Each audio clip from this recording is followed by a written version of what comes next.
क्या आपने कभी सोचा कि एक शानदार क्रूज शिप जो सपनों की सैर का वादा करता था, कैसे बन गया आधुनिक इतिहास का सबसे बड़ा समुद्री हादसा? आज हम कॉन्सर्डिया क्रूज के रहस्य को खोलेंगे और जानेंगे कि आखिर क्या गलत हुआ। यह कहानी है तकनीक, इंसानी गलतियों और उस रात की जब सब कुछ बदल गया। तो चलिए इस रोमांचक और दुखद सफर को शुरू करते हैं। नमस्ते दोस्तों, 13 जनवरी 2012 की शाम, कोस्टा कॉन्सर्डिया, इटली का सबसे बड़ा क्रूज शिप 4,252 लोगों को लेकर एक 7 दिन की शानदार यूरोपीय यात्रा पर निकला। यह जहाज एक तैरता हुआ महल था। 4 स्विमिंग पूल, 5 रेस्तरां, 13 बार, एक कैसिनो और यहां तक कि F1 रेसिंग सिम्युलेटर। लेकिन रात 9:45 पर, सिर्फ 2.5 घंटे बाद, एक तेज आवाज ने सब कुछ हिला दिया। जहाज अंधेरे में डूब गया और एक तरफ झुकने लगा। क्या हुआ था? चलिए इस रहस्य की परतें खोलते हैं।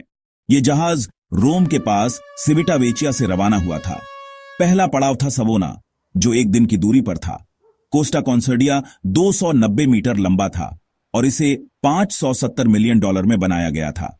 इसमें 1500 केबिन थे, एक विशाल स्पा और हर वो सुख सुविधा जो एक परिवार या जोड़े की छुट्टियों को यादगार बनाए।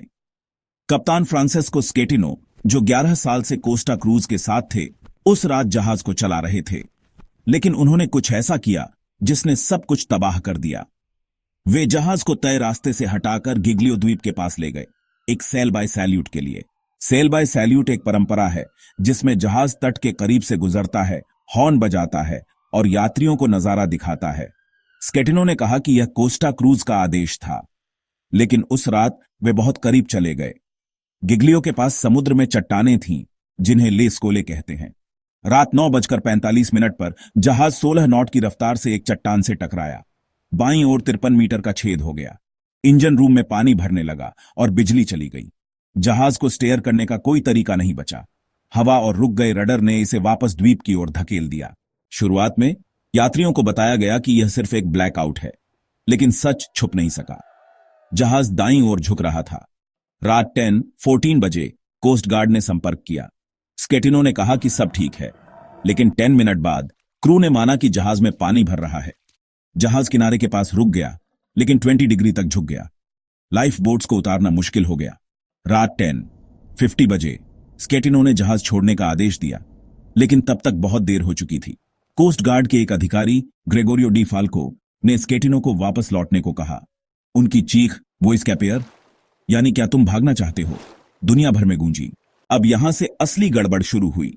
जहाज पर 4,229 लोग थे, 3,206 यात्री और 1,023 क्रू। लेकिन लाइफ बोट्स सिर्फ 50% लोगों के लिए ही तैयार थीं। जहाज का झुकाव बढ़ता गया और कई लाइफ बोट्स फंस गईं। कुछ यात्री पानी में कूद गए, कुछ को हेलीकॉप्टर और छोटी नावों से बचाया गया। स्केटिनो ने जहाज छोड़ दिया जब 300 से ज्यादा लोग अभी भी फंसे थे। बाद में उन्होंने कहा कि वे गलती से एक लाइफ बोट में गिर गए। यह बहाना हास्यास्पद था। 32 लोग मर गए, 27 यात्री और 5 क्रू। एक सैल्वेज वर्कर की भी बाद में मौत हुई। क्या गलत हुआ? जांच में कई बातें सामने आईं।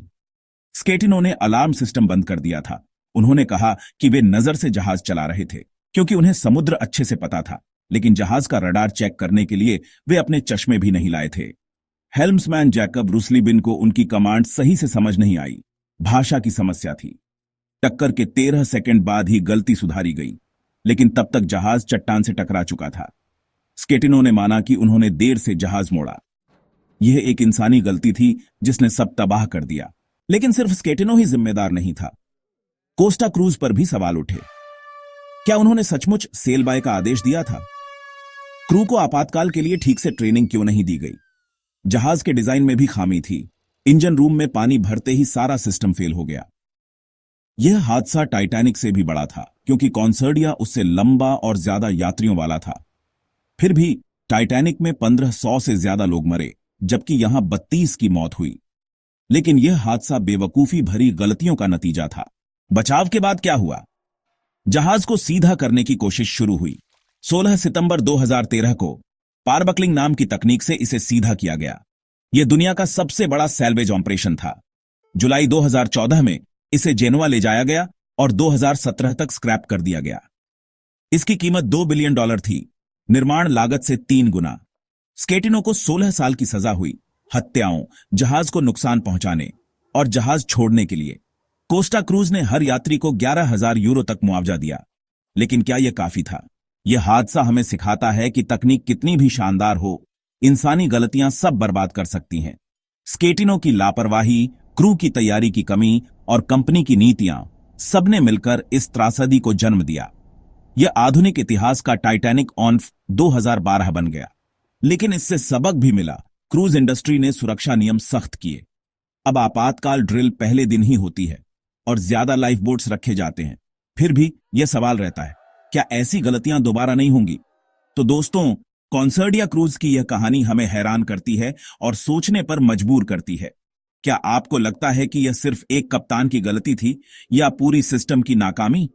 अपने विचार हमारे साथ साझा करें। अगर आपको पसंद आया तो कमेंट करें और इस चैनल को सब्सक्राइब करें। हमें बताएं कि आप अगली बार कौन सी रहस्यमयी कहानी सुनना चाहते हैं। अगली बार फिर मिलते हैं एक नई कहानी के साथ। तब तक दुनिया को देखते रहें, सवाल पूछते रहें और सीखते रहें।